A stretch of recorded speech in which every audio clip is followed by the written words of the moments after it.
Have you ever stood up too quickly and the whole room felt like it shifted beneath you? Or turned your head just a little fast and felt a sharp, quick jolt in your neck? Yeah, I know that feeling. It happens, and most of us just shake it off. We say, it's just a dizzy spell, or that muscle's a bit tight today. But here's what I've seen, again and again. Those moments are not always normal, and they are not always harmless. Sometimes those little episodes, they're not just passing discomfort. They're quiet warnings from your body. Whispers, really. Telling you that something as simple as bending or twisting might be putting your brain at real risk of a stroke. And I say this not to alarm you, but to empower you.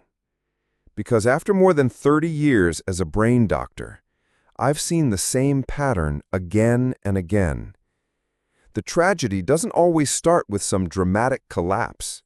No, it often begins at home, in the garden, by the stairs, doing something that feels ordinary, even healthy. It starts with a good intention, to stay strong, to stay independent, to take care of yourself. But here's the truth. The body you live in at 70 is not the same one you had at 40. The rules have changed. Your blood vessels, your blood pressure, your balance, all of it works a little differently now.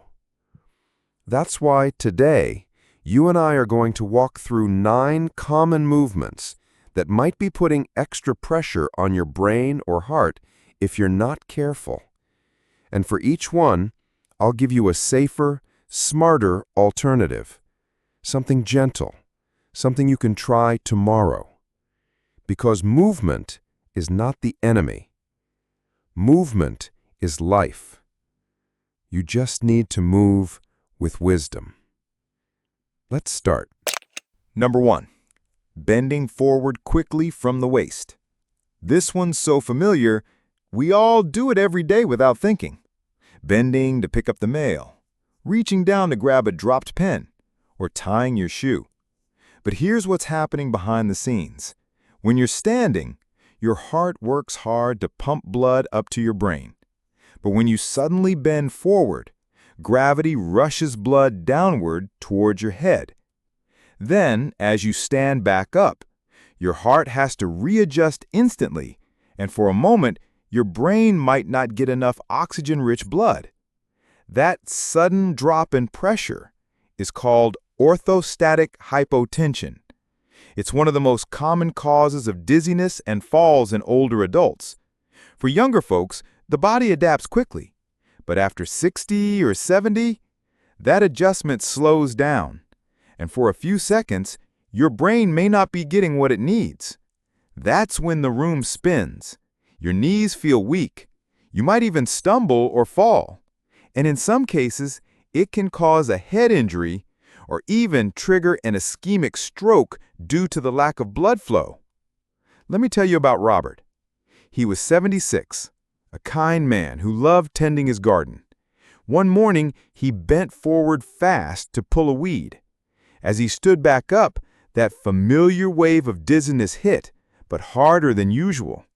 He fell backward, hit his head. The ER team discovered a concussion.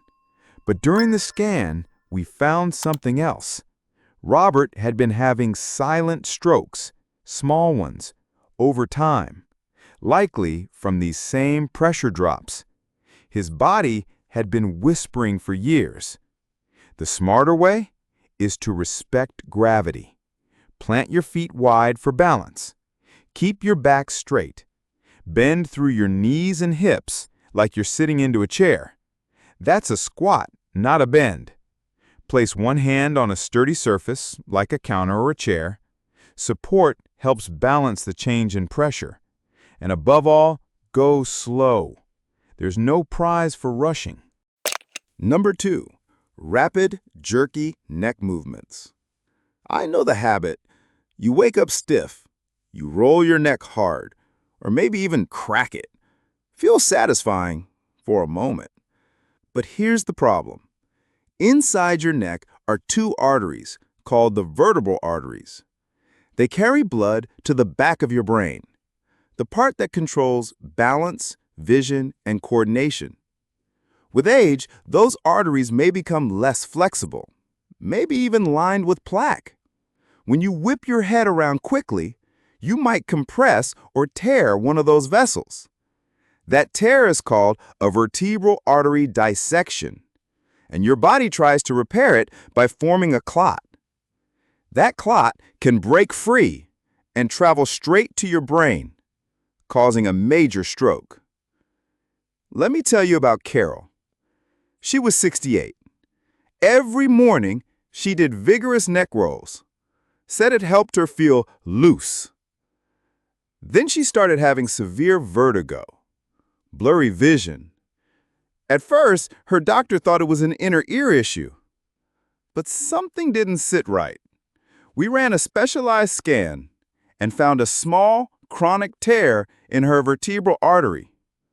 It came from years of forceful neck movements. We caught it just in time, before the clot caused a major stroke. The smarter way is to treat your neck with care. No jerking, no twisting, never crack it. Instead, try this. Gently tilt your ear toward your shoulder. Hold for 20 to 30 seconds. Feel the stretch, not pain. Then slowly turn your head to look over your shoulder. Hold. Breathe deeply. Warm compresses and gentle massage can help. And if the stiffness doesn't go away, talk to a physical therapist. They'll give you safe, effective options. The message here is not about doubting your body. And it's certainly not about giving up movement. It's about knowing your body has its own story now, a unique rhythm, a different pace, and only you can speak for it.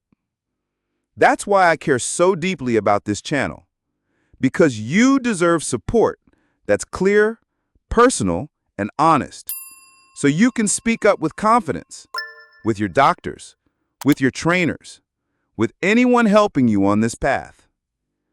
And if there's someone you love, a spouse, a friend, a sibling who's trying to stay active but maybe hasn't heard this yet, send this video to them. That simple act might protect them from a fall or something worse. And if you haven't yet, please subscribe. It means you're stepping forward as the guardian of your own health. And I promise, we'll be right here with you every step of the way. Number 3. Lifting heavy weights while holding your breath. Strength training is important. It builds muscle, supports your bones, keeps you independent. But how you lift matters. A common mistake? Trying to lift something heavy and holding your breath while straining. This is called the Valsalva maneuver. When you hold your breath and push hard, you create a huge spike in pressure inside your chest. That spike raises your blood pressure a lot. In arteries that may already be stiff or narrowed, this can rupture a small vessel or shake loose a piece of plaque. That can lead to a hemorrhagic stroke or an ischemic stroke.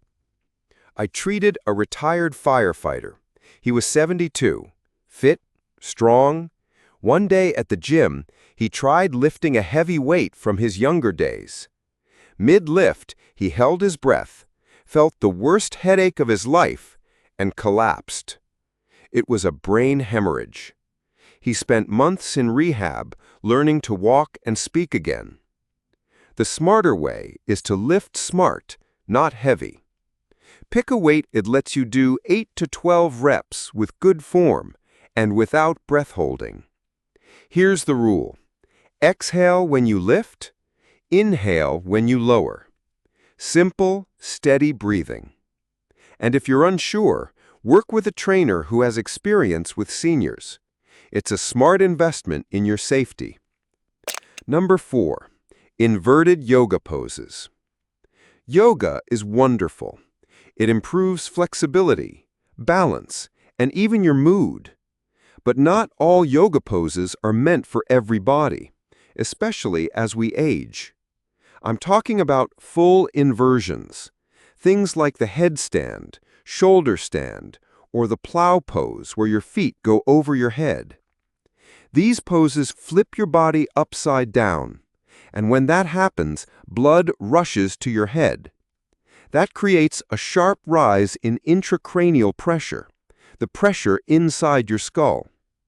Now, for younger folks with flexible vessels, the body can handle that pressure surge. But for older adults, especially those with high blood pressure, glaucoma, or fragile vessels, that pressure can be too much. It can strain the blood vessels in the brain and eyes. There have been documented cases of vision problems, severe headaches, and even mini strokes after doing these poses. One of my patients, 65 years old, took an advanced yoga class. She was strong, curious, and eager to try new things. After holding a shoulder stand, she felt a pounding headache, saw flashing lights. Her doctor later found a dangerous spike in both her eye pressure and blood pressure from that pose. The smarter way is to keep the benefits, not the risks. Instead of inverting fully, try the legs up the wall pose. Lie on your back. Put your legs up against the wall. It improves circulation without pressure in the head. Other great options? Gentle forward folds or cat-cow stretches for the spine. And always tell your instructor your age and health status. A good teacher will help you modify safely. Number 5. High-intensity evening workouts. When we think about the best time to exercise, evening might sound appealing. It's quieter, cooler, a nice way to unwind after the day. But for older adults, doing intense workouts too late in the day can cause trouble. High-intensity cardio, or heavy lifting, activates your sympathetic nervous system. That's the fight-or-flight part of your body. Your heart rate climbs, your blood pressure spikes, adrenaline floods your system. During the day, that's okay, but at night, it works against your body's natural rhythm. Instead of winding down, your system is on high alert, and that can lead to nighttime hypertension, a hidden danger for strokes. I remember a retired teacher. She loved jogging in the evening, but she started waking with a racing heart and felt exhausted in the mornings. Her doctor gave her a 24-hour blood pressure monitor. It showed her pressure was spiking at night, even during sleep. Once she moved her jog to the morning, her sleep improved and her nighttime blood pressure dropped dramatically. The smarter way is to match intensity with timing. Save intense cardio and lifting for earlier, morning or early afternoon. Evening movement should be calm and restorative. A short walk after dinner, some light stretching, maybe a gentle yoga class. It helps you sleep and protects your heart overnight. I know, some of what we've talked about today might feel unsettling, especially when it involves movements you've done your whole life without ever thinking twice. But please, don't let that turn into fear. This isn't about avoiding movement. It's about reclaiming it with knowledge that protects you. Here at this channel, my only goal is to replace that fear with calm, clear, and doable steps. That's my promise to you. For every risk I mention, I'll give you a simple, safe, and effective way to do it better. We're not taking things away. We're simply helping you upgrade how you care for your body today. So please stay with me, because this kind of knowledge, it's not just information, it's power, and it belongs to you. Number 6. Traditional rapid sit-ups or crunches. For decades, we were told to do sit-ups for a strong core, but now we know That move can cause more harm than good in older adults. Here's why. When you perform fast, repeated crunches, especially if you hold your breath, you increase pressure inside your chest and belly, like squeezing a toothpaste tube from the middle. That pressure can limit blood flow back to your heart, which then limits how much oxygen-rich blood reaches your brain. In fact, studies show it causes a temporary drop in cerebral blood flow, the blood going to your brain. For older adults, even that short drop can lead to dizziness, fogginess, or that about-to-faint feeling. It also strains the neck and lower back. One man in my wellness class told me he always felt dizzy after his morning sit-ups. His doctor explained it was from pressure changes affecting blood flow to the brain. When he stopped the crunches and switched to safer core exercises, the dizziness stopped. The smarter way is to strengthen the core gently. Try pelvic tilts. Lie on your back with your knees bent. Tilt your pelvis to press your back into the floor. Hold and release. Another great option? Bird dog. Get on your hands and knees. Stretch one arm and the opposite leg out. Hold, breathe, switch sides. And of course, there's the plank, which brings us to the next point. Number 7. Holding a plank for too long. The plank is a fantastic full-body move, but trying to hold it for as long as possible, that's where it becomes risky. When you hold a plank, your muscles contract without moving. That's called an isometric hold. During that effort, people often hold their breath or breathe very shallowly. The result? Another big spike in blood pressure. In fact, research from the Journal of Strength and Conditioning shows that even in healthy older adults, a long plank can cause dangerous systolic blood pressure spikes. That can reduce blood flow to the brain, strain the heart, and lead to headaches or dizziness. I had a neighbor. She was proud of her 3-minute plank, but after workouts she felt chest tightness, sometimes headaches. When she switched to shorter holds with breaks and proper breathing, the symptoms disappeared. The smarter way is to aim for quality, not time. 3 sets of 20 to 30 seconds is safer and often more effective than one long, shaky hold. Focus on deep, steady belly breathing throughout. If needed, try a modified plank, on your knees or with hands on a bench. Form matters more than duration. Number 8. Running on a treadmill without using the handrails. Treadmills seem safe. It's a smooth, even surface indoors, but they can actually be quite dangerous if you're running without holding on. Here's the issue. As we age, our reaction time slows, balance becomes less precise, and our coordination is just not what it used to be. Running on a moving belt, hands-free, leaves no room for error.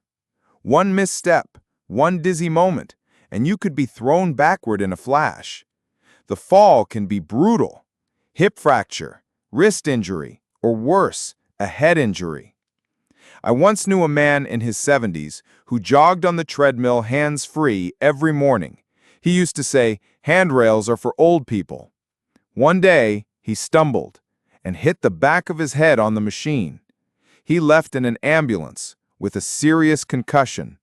His doctor said if he had just kept one hand on the rail, the whole thing could have been avoided. The smarter way is to walk with safety in mind. Walk at a brisk pace. That's enough for your heart. Keep light contact with the handrails. You don't need to grip, just rest your hands for balance. Want more intensity? Try walking at a steep incline instead of running. You'll raise your heart rate without the high risk of falling. Number 9. Fast, repetitive squats or sit-to-stands. This one might surprise you. Squats, or sit-to-stands, are essential. They help you get out of chairs and stay mobile. But doing them too fast, back and forth, up and down, can overload your system. Every time you move up or down, your heart and vessels have to adjust to gravity. Rapid movements like that can trigger orthostatic hypotension, just like we discussed earlier. One friend of mine added fast squats to his routine. He wanted to stay agile, but he started feeling dizzy and off balance all day long. Once he slowed them down and paused between each rep, the dizziness stopped. The smarter way is to focus on control. Lower slowly. Take 2 or 3 seconds. Rise back up. Another 2 or 3 seconds. Pause at the top. Breathe. Let your blood pressure settle. And always have something nearby. A chair, a counter. Balance is a tool, not a crutch. So, we've walked together through 9 movements. Common, familiar, but, if done wrong, potentially risky. This conversation isn't about fear. It's about awareness and giving you the tools to move with confidence. Because your body right now is strong, capable, and worth protecting. You don't need to move harder. You just need to move smarter. So tomorrow, just try one small change. Pause before you squat. Exhale during a lift. Hold the rail while walking. These are gifts you give your brain, your heart, your independence. If this video helped you see things in a new light, please click like. That tells us this message is helping people like you. And share it with someone, a spouse, a sibling, a friend, who's trying to stay active but may not know these quiet risks. Leave us a comment too. Which movement surprised you the most? Your story might help someone else stay safe. And please, subscribe to this channel. We are here for you, to be your trusted partner in healthy, active aging. Take care of that amazing body of yours. Move wisely. Be well.